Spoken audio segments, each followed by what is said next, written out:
Welcome everybody to another episode of Meet Me in Napa. Your host here, Jeremy Jackson. I have a very special guest here, Mr. Kia. How you doing? I'm doing great. Of NeoTempo Wines, as you guys see here. He is the owner operator, him and his wife here in Napa Valley, and you're pretty new when it comes to the wine world, right? It's Absolutely. Yeah.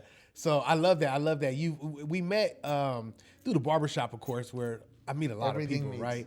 And you were one of those guys when you came in your very first time, you were just like upbeat and you were like just so talkative. You just come with this personality that's super bubbly. And as we've gotten to get to know each other over the years, it's just been a pleasure to meet you, know you, hear your story, and how you move with a lot of humility. So it's I love that. I love that, man. But how you doing today? I'm doing great. Thank you for doing this. I know we've been talking about it, and it's a pleasure to see you pursue your passion and be so good at it. So I'm honored to be here and to chat. Cool. Tell our story. Well, no good conversation in the Valley starts without a good glass of wine. Yeah, so absolutely. Let's grab which one. We're going to start with what we have here, and then we're going to start with the Sensoria Love Rosé, Rosé of Grenache, right here. All right. Cheers, my friend. Yeah.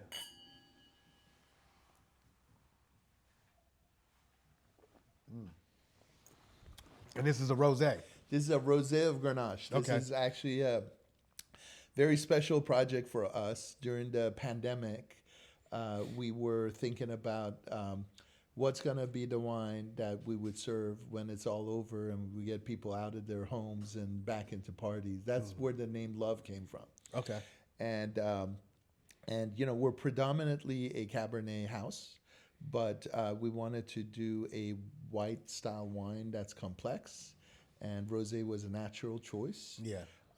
So we went to try different types of rosé from different varietals and landed on a Grenache rosé.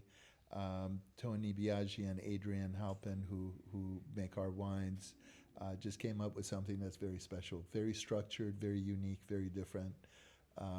So it drinks like a cab, if you will, a Cabernet. It has layers and structure, texture, but you can have it on when it's 100 degrees out, next to a beach or a pool. And it's been 100 degrees almost in March already. I know. So that's why it's a perfect first wine for us to do that.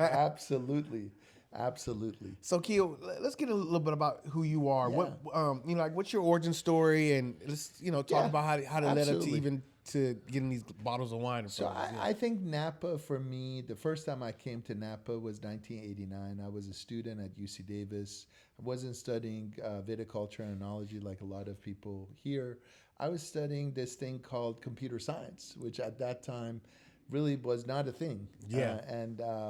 I loved math and computers and music and things that had to do with numbers and really kind of sparked curiosity. And then one weekend we went to Napa because they didn't check IDs and I could go to a bunch of tasting rooms and try a bunch of wine. So those are good old days. Yeah, that was the rogue days. Those were the rogue days. And by the way, no tasting fees, which to this day we try not to charge a tasting fee. I heard that it was your generation that messed that up because you college kids were coming up here drinking too much and they had to put a price on it to keep the riffraff away. So all I would say is. Now, my counter to that was a lot of those wines were not really drinkable because we didn't know as much as we know now about micro-oxygenation and making the wines enjoyable younger. So you almost had to give it away, huh? You had to be hardcore. You're not starting off on a good foot here, man. Yeah, because it was a true tasting. It wasn't designed to be like an experience. It was like you were coming up to taste something that you would enjoy in like 3 to 5 years. And we, of course, nobody told us that on the first trip. Yeah. But it was kind of the origin stories. I fell in love with how great it was for somebody to make something out of the ground, right, out of dirt, and then turn it into something that people would hold on to for years. Just if we step back and think about that concept, that's pretty unique. Yeah. And I always felt that wine is for curious people. Just like music and books, and if you like a lot of different movies, if you're curious, you like to discover new things. You like to move around. You like things that you can't understand. Yeah. That takes a while. And so I was drawn in. Fast forward to 1995, I was out here with my uncle bicycling, and I get a flat tire in front of the property that's our vineyard today. Wow. And I fell in love with that property. Went back, met my wife, my current wife, my only wife, a year later. But as soon as we met, we would come up to Napa, and I would point out the property, and she loved it too. It had these 180-year-old oaks on the property that were stunning, and everybody knew. All my friends knew that was going to be the place. So in 1995, you laid eyes on that place and said, I loved it. First love. Okay. Love at first sight. I didn't know if we could make wine. I didn't know anything about the site. I just loved that. I felt great about it. Wow. And in 2011, one of my friends called, in fact, Daryush, who is just next door, and said, the property you like that you've been telling me about, it's for sale. Okay. So we drove up, and I'm like, this is crazy. We always had as a part of our plan to do our second chapter in wine, but we never knew about the time, and it was one of the best decisions I ever made. Soon as I looked at the back of the property, fell in love even more, and then the project started. We took all the vines out. We started from scratch. We planted every plant. We chose what clones and what rootstock that goes in.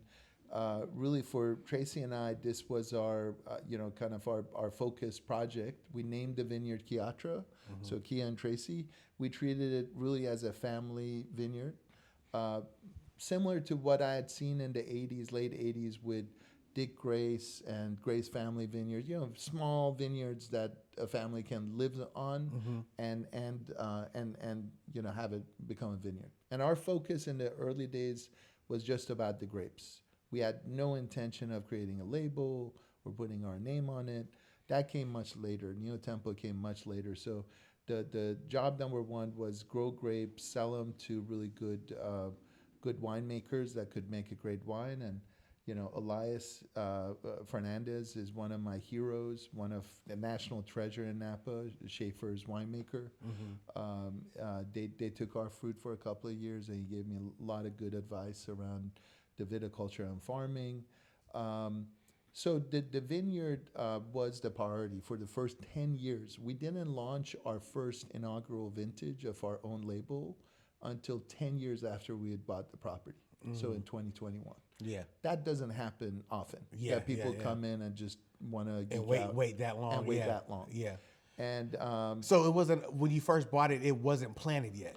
It wasn't. Well, it was in bad shape. That's how we could afford it, if I'm being honest. Okay. Right. We could afford it because it didn't need a lot of TLC. Yeah. And we kind of looked at this as this is going to be our forever home, and we wanna make the right decisions. And best decisions we made was not to rush into it.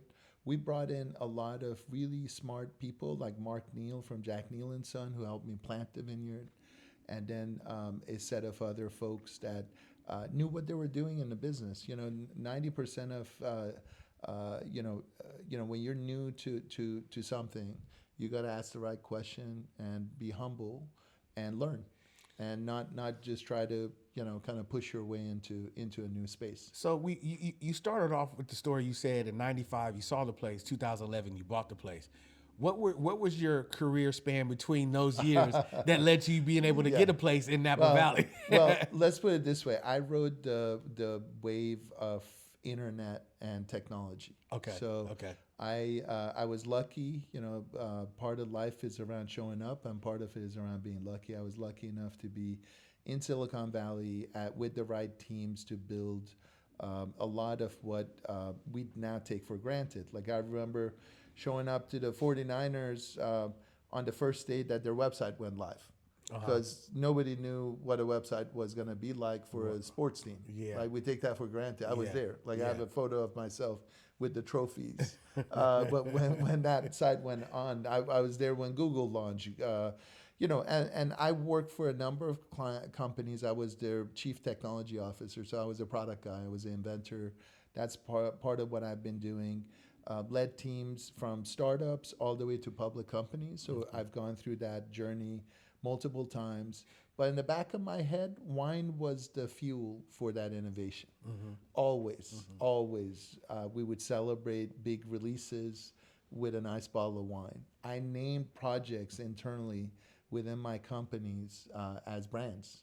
So we had like a Camus project and the Screaming Eagle project. And, so code names. So wine was always in the thread of everything that you did. Always. What was your first? Do you remember your very first glass of wine in the region that made you fall in love with it? How did you fall in love with it? In fact, this is one of the reasons I got a flat tire, and fell in love because I was on my way. So I remember distinctly, I had a Clos Duval Magnum that was the first Magnum I ever was gifted, and I'm like, wow, this Magnum, what is that? Yeah. And so Stag's Leap area, I just fell in love with Stag Leap, Hard, Schaefer, Ald Hartwell, all those wineries. Dariusha, of course, is just a bit south. And, I grew up probably in my younger days, I grew up on Silver Oak and Camus. Okay. And then graduated to learning a little bit more about the terroirs, and then went up to Pritchard Hill and Oakville and, Rutherford. But I always, always, always loved Stag's Leap. I just feel like that's a common thread I hear in conversations. It's just beautiful. They are. Yeah, I have not been to their vineyard, but I've had their wines. I haven't been to their vineyard. This is the 50th anniversry of the Tasting Judgment of Paris. So they helped put Napa on the map, and I was fortunate enough to, meet the winemaking team now, and their vineyards are gorgeous. Fay Vineyard is legendary vineyard, as many of the other projects like Antica and other pieces. I have a deep respect for tradition, and people who kind of look through the lens of us being stewards of the land, and that was part of kind of what we wanted to do. So you talked about your you got the vineyards and you waited 10 years before you. Now, you say, well, we never thought about doing a label. Was it even when you bought it, maybe one day let me work it? Excellent question. Yeah. We always knew we would do it. Okay. We just didn't want to rush it. Right. And we wanted to learn. Right. And a lot of those 10 years for us was to meet different people in the Valley and ask them questions and think about things and wait until we were ready. And that moment came in 2019. When somebody tasted our 2018 Cabernet. So we had a deal that when we sold our fruit, we would have access to 1 barrel of the fruit. Okay. So that we could benchmark it. And I still have some of those wines. Okay. That was before NeoTempo, if you will. It's I'd look at it from a music standpoint. It's like a demo. The demo, The demo version. Yeah, these are right? And we were looking at the demos. And so we could track the vineyard progression. And then one day I shared one of those demos with a couple of my friends who were proprietors, Juan Mercado from Realm and Scott Lewis from V Cellars and Patrice Breton from Vice Versa. And when they tasted it, they said, you got to do something. It's good enough now. Yeah. And so I had that confirmation around, moving ahead with the next chapter. Okay. So what are the 3 wines that I know you said the rosé that we're drinking in it. The white bottle label one is the first one I ever saw. Yeah, absolutely. Yeah, that is our anchor product. That's our inaugural wine, and it's the wine that is purely from our estate. Okay. So all the wines that we planted, that's the wine that it goes into. The other 2 are newer wines that we added to our collection. Now, Phil Cotteri farms our vineyard. Phil is a legend, is an OG in organic farming. We planted the vineyard to be organic from this outset. And as the project got going, I really wanted to source fruit from Phil's other farms. Okay. Because I really respect the terroir and the farming practices that he brings. So the rosé comes from Stone's Throw Vineyard, Justy Creek over in Sonoma. And we'll talk about the other wine in the middle as well that comes from another location that he has. So we have one estate wine that we feature. Which is the wine. How many cases do you do So my whole production across all the different SKUs is less than 700 cases. Okay. We do about 300 cases on the estate. Okay. 300 to 350 depending on the year. Yeah, it's really good wine. A funny story, right? Before you even launched your first vintage, you had brought a bottle in for taste testing, right? So that's a story we've never told. Yeah. And I apologize to many of Old Town Barbershop's clients that may have tasted. Yeah, a couple of guys like, that's not gonna make it, and Yeah. then they were like, wait, that was the wrong bottle. But I'll let you tell it. Yeah, it's a funny story. So I brought a Shiner, nothing like our current bottle. Didn't label it, just had a blue painter's tape on it. And I left it there for you guys to kind of get specific feedback. At that time, before the first release, we wanted to get honest, open feedback from lots of different people. I was going around to restaurants all over the world, and getting feedback from chefs and sommeliers just to dial in. Because part of what we were going to do was just dial in the freshness versus tannins and the fruit. And, I have a lot of friends who love us so much that, you get biased feedback. And I'm in tech, I learned about getting true feedback is blind tastings and blind feedback. So what the funny part of the story is, unbeknownst to me, somebody else had another bottle that they had dropped off without the blue painter's tape. And that's the one that you had gotten a few feedbacks on that wasn't very good. So I know I called Giancarlo and gee, what's going on? What's the feedback? He's like, well, I'm not sure if you're gonna like. It was funny because he was like, I don't know if I can tell. I don't know if I can tell. I don't know if I can tell. I was like, you got to tell him, And that night, I'm like, wow. And you came in the next day. And I came in the next day, with a bottle. right when you opened. And I'm like, no, it's not that one. It's the one with the blue tape. The wrong not bottle. The one. It's the wrong bottle. And thank goodness. And then the next week, we got the real feedback. And again, room for improvement, but much more positive than the first time. And look, with me, just like anything, I don't look at wine as a product. I don't look at it as just something that you create. It's nature, it's art, and it's science.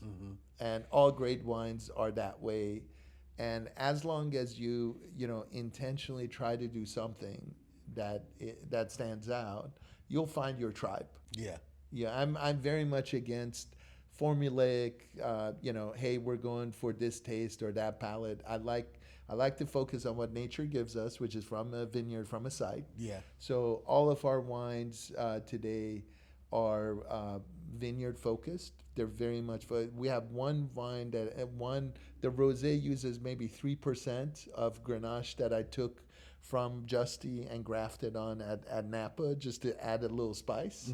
But majority of our wines are single vineyard because I want that terroir to speak. The reason we like organic farming is because it's the true expression of that terroir. You don't get any diesel fuel. You don't get any of the extra stuff that makes it all the same. So I have a question for you.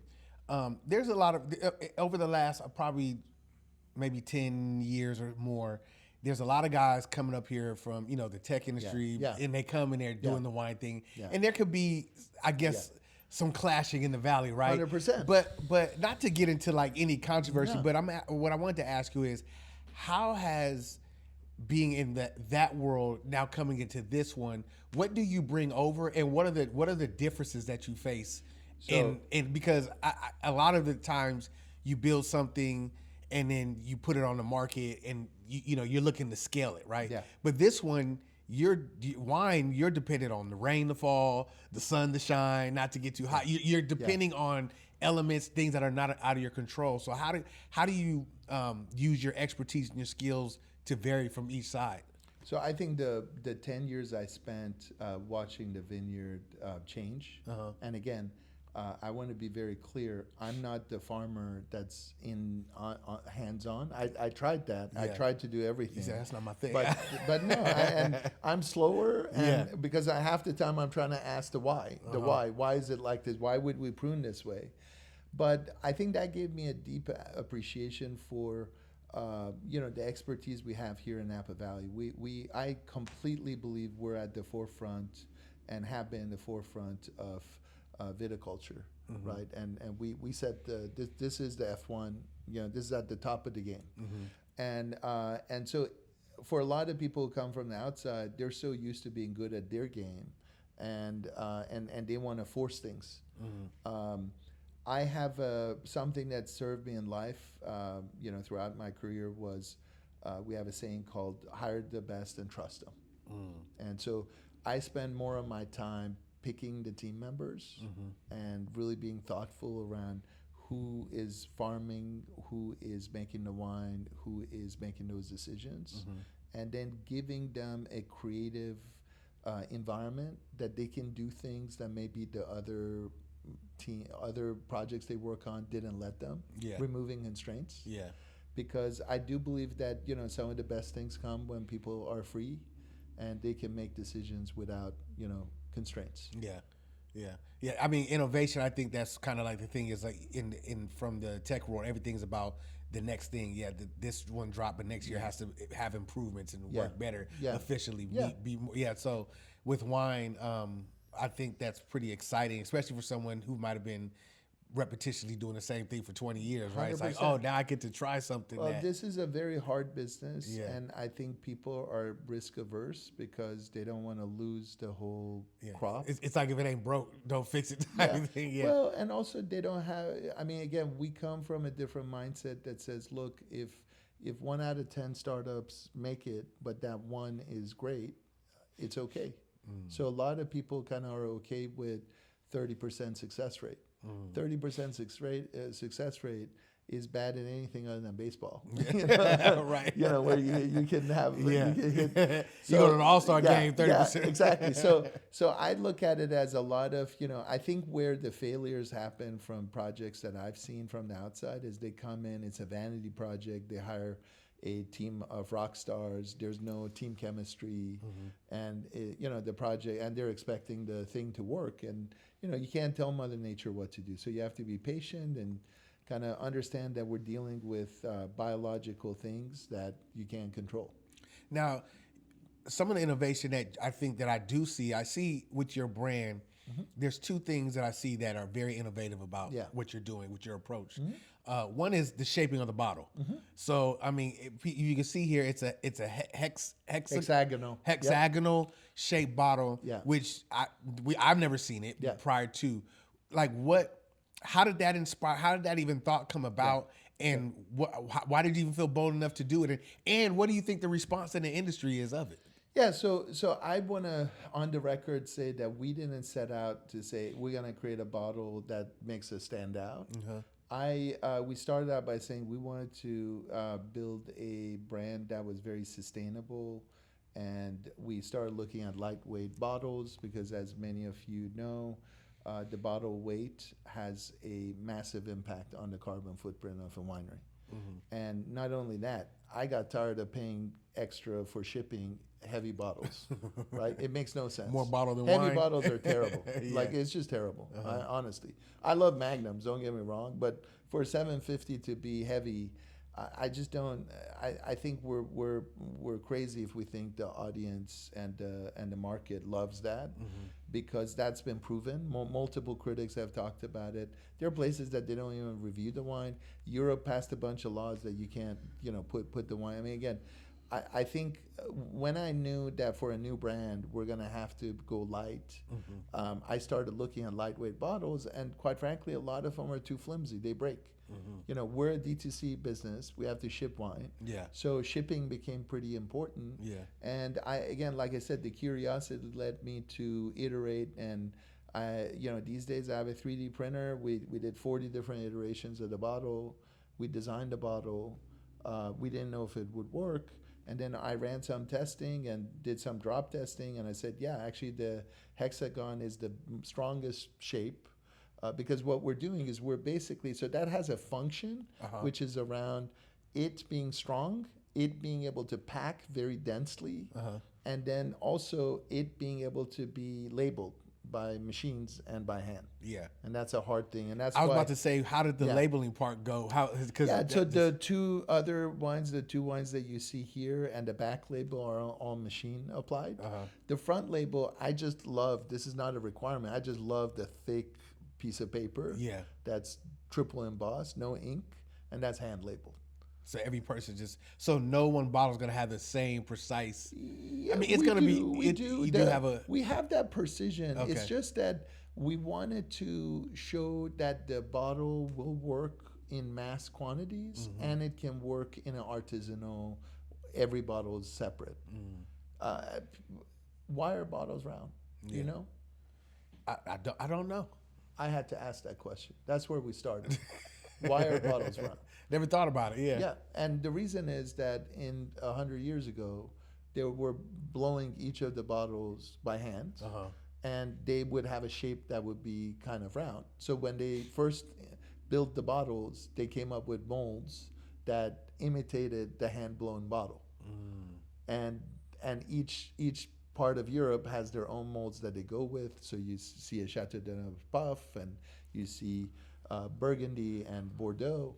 And we never did anything in Napa like that, right? And that was an opportunity. I wanted to kind of start looking at the future and say, what should we be thinking about? Or why is the shape? And I've talked to a lot of sommeliers, and there's nothing technical about the round bottle. The pour rate is the same. Nothing makes it the wine better. No, it actually this. If you have a smallish hand, not that I do. It's actually much easier to hold a hexagonal bottle. It gives you more grip. Doesn't roll. There's a lot of reasons why we did that. And then also from a design aesthetics, and this is the part that I'm going to bring a little bit of my tech. Cars don't look like they did back in the day. You notice? Because it's all about curves. And that's one of the things that we did with this bottle is that really bring that sports car feel to it. Where the lines disappear. Yeah. And so what the second thing that I would say that I don't know if you introduced it, but you're I think you're one of the leaders in it, is AI in farming. Yeah. Explain to the viewers, because I think every day we're hearing AI this, AI that in so many different sectors.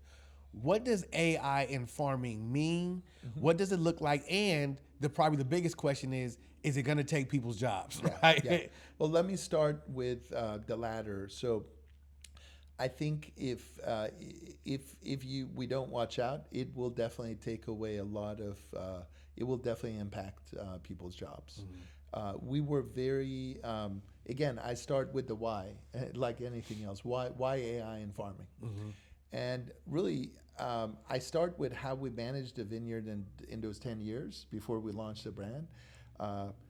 Twice a year, I would walk around with a spreadsheet, and I would score every plant from 0 to 6. And if it was 6, it was an A+, and if it was 4, it needed attention. And I did this 2 weeks before we would pick. Usually people do 0 to 10. I just came up with 0 is a blank spot. Okay. 1 was so it was just something we came up with. Okay, just asking out of curiosity. And because it allowed us to manage at a vine level. Again, we don't have a large property. Okay. We have a dense vineyard. It was quality control.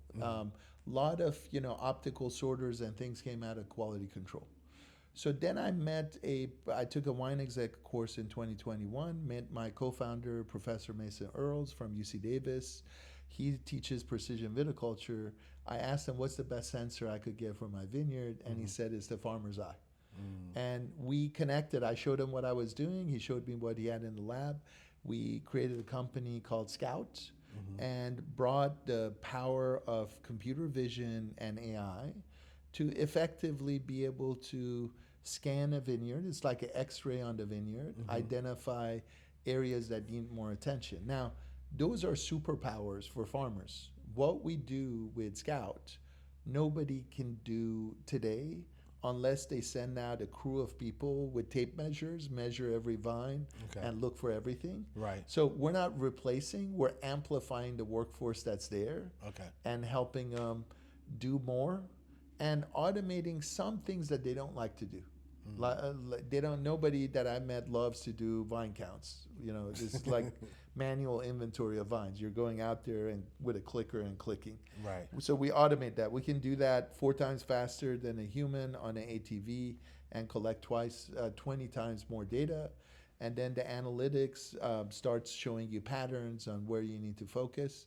It's been critical in keeping my vineyard healthy and performing.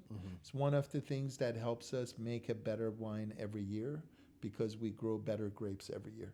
Now, it still doesn't compete with Mother Nature, right, but it helps you respond to Mother Nature faster. So who that particular function that it's doing, nobody was doing that in the vineyards in the valley until Scout. Until Scout. Yeah. Okay. Yeah. How many people how many people are using that in the valley, do you know of? So is it received well? Yeah, people... it's been incredibly successful so far. First of all, it's the first startup that in Napa Valley that won the Time Magazine award for the top 300 inventions worldwide last year. So that's a huge kudos. And again, all of that is for my team and our clients. But what we're doing made headline news. The customers that we have are second to none. They're the brands that are the leaders in this space. Some of the largest, some of the best. And also some family farmers, because part of the technology for me was how do I allow other family farms to be able to use technology as a way of preserving their legacy. And that's very important to us. So I have this glass of wine in my hand.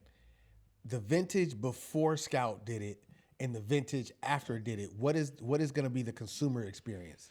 So it's not formulaic. I think this is very important to point out because we don't use AI to make the wine. We use AI to take care of the grapes. Okay. So the right question is, how much healthier is your vineyard from the year before? Okay. How many more high-performing vines do you have in that block? Okay. So what we're trying to do is really grow fantastic grapes that are happy and producing. And, there's vines that an emitter gets knocked off and it doesn't drink as much water. Those are things that people may never find. We find those right away and we can identify, hey, these are low-performing vines and they need a little bit more compost, they need a little bit more water, they need a little bit. Okay. Does that make sense? Yeah, no, that makes perfect sense. The reason why I just wanted to go kind of levels deep because I just wanted for the common watcher to be like, okay, what does that mean? What does it do? How does it impact? I'll tell you what you still rely on the greatness of your winemaker to produce a great vineyard. I mean, of course, the grapes have to be I think the vineyard has a lot of say in how good the wine is. Yes. And we're blessed to have amazing winemakers. Even Tony will say, if I don't have to do as much because the vineyard did its job, then those are the wines that he loves to make. Versus wines that in a challenging year that really kind of push the expertise of the winemaker. Okay. And look, the same is true in food. If you get 4 ingredients that rock, you don't need a sauce. That's you true. Don't need. When you get that perfect steak sometimes, or you get to something, just like, a little salt, and that's it. I don't need all the extra stuff. So you have with your tasting room here, and we're in St. Helena, beautiful St. Helena. You don't have a vineyard. People don't come to a vineyard to drink your wine. They come to this tasting room. Yeah. And you've curated this amazing space here. I mean, what they see back here, you have the DJ booth, and Kia is always DJing around the city all the time. Like, we'll get a text message like, hey, I'm DJing here or there, and but I haven't been invited to any of your big parties yet, so this is, you're always a guest. But you're really big into music. Yeah. Let's talk about the music here, but then let's just dive into your own personal music journey. Absolutely. But what you're willing to kind of share and talk about 100%. what here? So it started again. I would say this though. First, tell the story of this. What do we? So you say a record player, but it's not a record player. No. So many of your listeners may not know this, but Napa Valley's greatest contribution to I think the universe may not be wine. I mean, wine is definitely what we're known for. Yeah. But Napa is the birthplace of the loudspeaker. Just think about that. The very first place on the planet that amplified sound, amplified meaning it went out of a room, was here. Wasn't New York City, huh? Wasn't in New York City. And it was two young 24-year-old inventors that rented a bungalow downtown. You can read about this story if you do a Google on Wikipedia, and Napa Valley Register ran a great set of stories on this. May of 1915, they invented, a little bit by accident, an amplified speaker. What we have next to us is the first production version. They built a prototype. This is the production version in 2018. Obviously was a big hit. They created a company called Magnavox. 1918? 1918. 1918. Okay, you said 2018. Sorry, 1918. 1918. Yeah, 1918. And they moved to Oakland, California, where the factory was.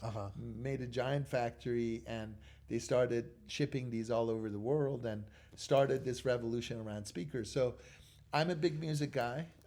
Love music. Music is the one thing that I love more than wine, maybe.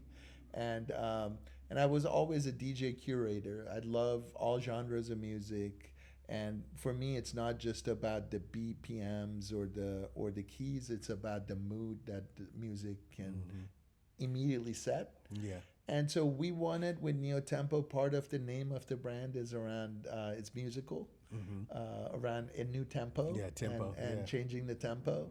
And so we wanted to do a tasting room that honored Napa's tradition around the loudspeaker, our wines, and music. So what we have back here is a collection of vintage speakers of different eras. They all change. So the idea is like a museum exhibition of different speakers of different vintages. So right now, the ones that we have that are lying down are the JBL studio speakers. These are all studio speakers. So what that means is they were not necessarily for the consumers. This is what the producers listened to, to make the final cut. Yeah. And so part of our experience here is really drawing in on that, on the fun that you can have with music and wine. Okay. So what would you say, because you have 3 different labels, types of wine that you make, right? So what music would you put with your estate wine? So I love it. So each of the wines that we have has its own playlist. That playlist is on a QR code on the back of the bottle. Yeah. And for different moods and different scenes. Okay. So you can, if you have alfresco dinners outside, you can put a soundtrack that's for alfresco dinner. It'll have some Italian music and what would you like when you crack open that bottle? What music inspires that bottle for you? So it depends on the vintage, because when we blend the wine and we do the final blends, we also have a soundtrack and playlist that we listen to, and usually I go back to that. So I'll tell you, this is a 2022 NeoTempo Chiatra. We had there's a fantastic black coffee song that I love that has this beat that, the beat matches the tannins in my head, and then the vocal from rye comes in and just opens it up. Okay. So there's things about music that I think is very personal. Yeah. There are also things about music that, similar to wine, you can map to high, medium, and low. Yeah. And with the low being the tannins and the high being some of the acid and the freshness that you can kind of bring in. But we genuinely try to have fun with this. This is not about a kind of a exhibition or a clinic or a speech.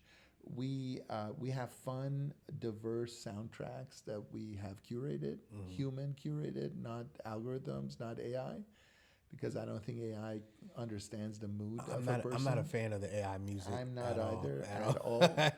So we do this is a fun outlet for us, and then if it's a special occasion, somebody's come here for a birthday or an anniversary, we might put some of their favorite songs and mix it up and make them have fun. So they get to have a very personal experience. Absolutely. While drinking your wine. Yeah.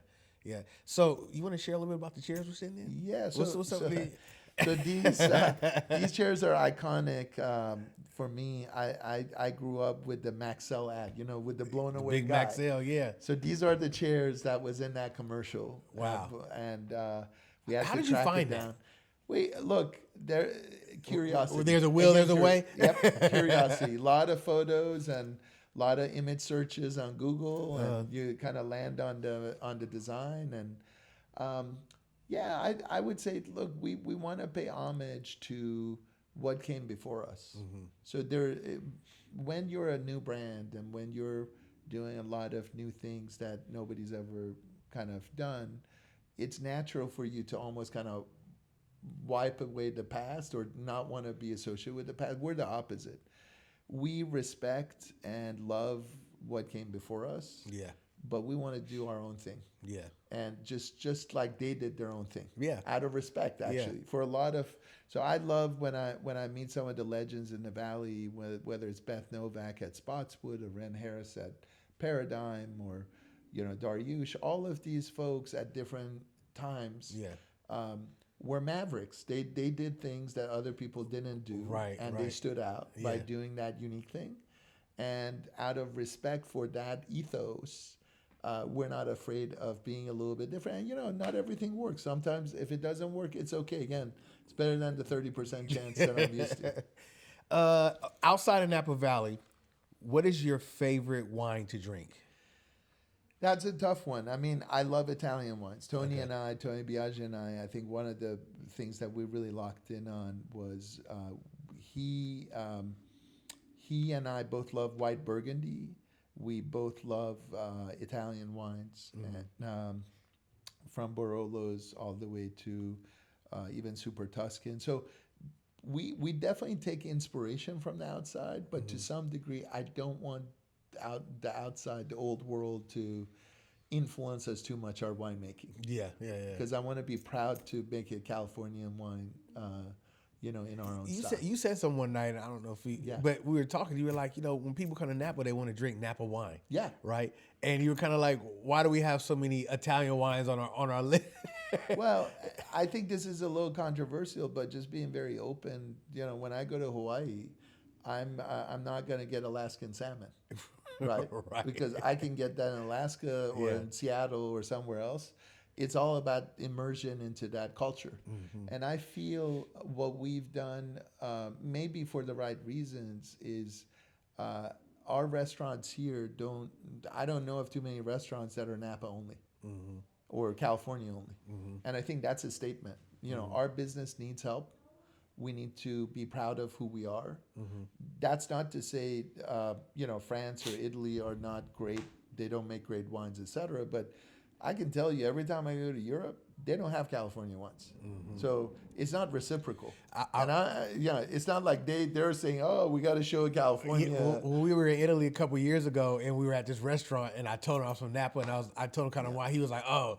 Like, he just no, it was the sommelier at the restaurant. He was like, oh, you're in Napa. Huh? I was like, oh, So I'd love to support any of our restaurants that are brave enough to say, you know what, let's promote what we have here and really showcase it. Yeah. Not at the cost of we're not being ignorant. It just means it just gives people a little bit more chance to explore things. And so with that, you've gotten into the point of making, because your first year vintage was what, 21, right? First vintage, yeah. So your first vintage 21. So you're considered a new player in the game, and you're in the game when there is definitely downturn and change, right? So I mean, what is that like for you, and what do you think with fresh eyes and fresh vision? Yeah. What do you think Napa either is missing, or what do you think that they can do in this season to move forward and kind of, arise out? So I'm not here to pass judgment on people who have a lot more experience than us, because that wouldn't be right. I can tell you what works for us, right. And what's been working for us is we focus on younger, consumers. In their mid-30s. Mm-hmm. We don't downplay the quality of the wines, because the wines that we make are really designed in limited quantities to be at that higher level. Yeah. So we're doing more outreaches. We've made the environment a lot more fun and relatable. I think, not to say there's anything wrong with vineyard tastings, but after the fifth one, you kind of may want something different. Yeah. So we've kind of set ourselves up as a palate cleanser. So you can go to Promontory or Dariouche or Spotswood or any of these great places that are fantastic hangouts and vineyards that are gorgeous. And then you might need a break. You get a couple hours of a break, like a pit stop, refresh, and go out, listen to some music, drink some wine. So I'm looking at niches that you can kind of fill so that it's not too repetitive, that the experience doesn't become, I've been there, I've done that. The other thing is you have to meet clients where they're at. And what I mean by that is, and this might be a perfect segue into the second wine, we really wanted to have a wine that we could take to a restaurant and have it land on the menu at a price point that is affordable for many, especially at the restaurants that we're talking about. And that wasn't going to be our estate wine. This second wine, which is called Sensoria Prism, is retails under $100. It's on a restaurant menu at $130, and it's a fantastic cab blend, and it's 100% organic. It comes from a great vineyard in Moon Mountain in Sonoma, and that was important as a sign of the times. Now I hope to produce even better quality wines, even at a lower price. Without compromising the organic, the single vineyard, all the things that our brand stands for. Yeah, I think that I don't think that my idea started that way, but as I very quickly, as I started interview after interview, one of the things I learned is that Napa needs connection through media. Yeah. It just, it just, and not just like necessarily social media alone, but even like this, to meet the people, talk to them, know their story, the connection, right? How do you think that NeoTempo is, of course you said your niche audience like 30s and you focus on them, but what are some things that you're doing? Obviously the music part, I believe that's a big part of it, right? The playlist, the playlist on the back of the bottle where you can scan the back of the bottle, get the playlist. Those are all things for new tech generation people coming up to have.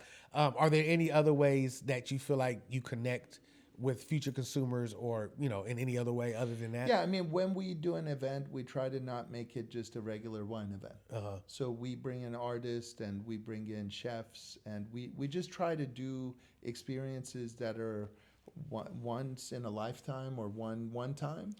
And those are hard to do. It's almost like a production. But we've just found that people come to those and connect with the brand a lot more than something that's very predictable and formulaic.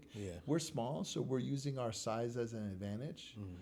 We don't have to get to many people to get that.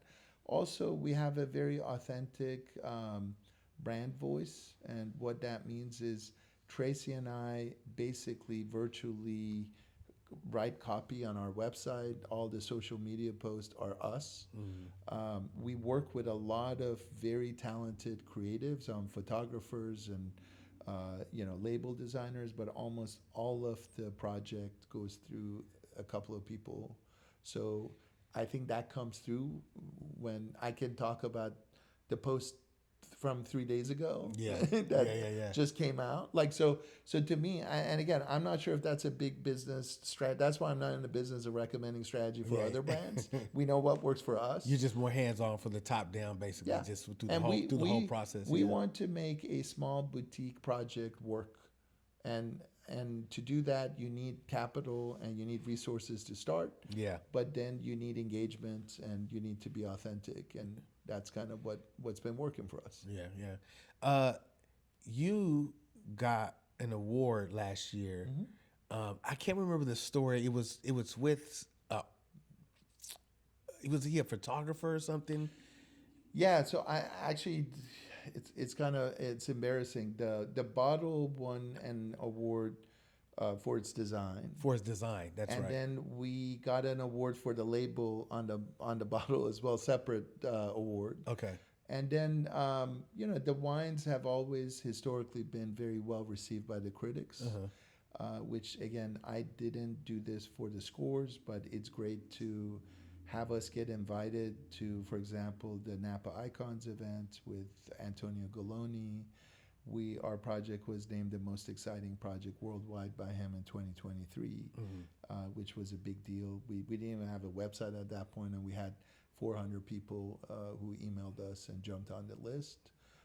So, look, I think, what I say is it's a totality of the project. It's from the vineyard, the winemaking, the packaging, the experiences that we're trying to bring together.